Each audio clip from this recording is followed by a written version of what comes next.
The mask making team is based out of the Audrey Moore Rec Center. Please sign in here. All right, let's head back and get you set up. We set up in the gym at Audrey Moore Rec Center because it is a large space. We've set tables up that are 10 feet apart or more. We also, since we are making masks, have everyone wear their own masks while they're here as well. So we make sure that it is a community effort, but we are still safe while we're doing it.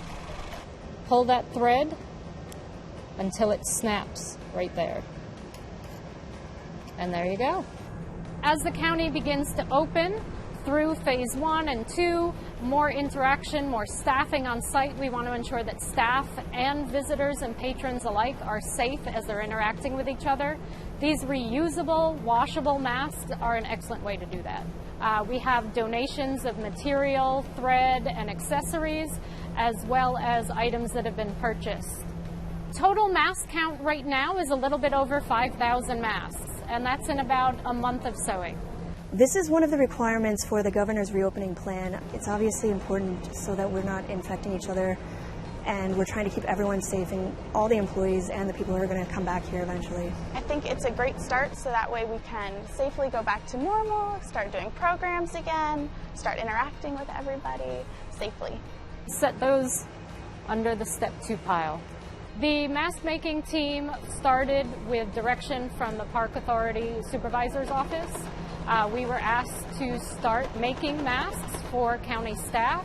Originally it was just 3 volunteers, and we were asked to make more masks. We ended up increasing our numbers over the course of the month of May to now we have over 40 volunteers helping us. The process for making masks is to start with cotton fabric, items that can be washed because these are reusable masks. Step 1 is taking the squares that have already been cut to 8 by 10 and sewing them on the long sides. Step 2 is turning the tubes right side out and then ironing them down.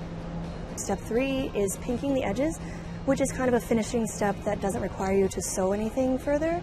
Step 4 would be pleating the masks or creating the tubes to lace the ties through on either side. Step 5 is adding the ties to the sewn masks.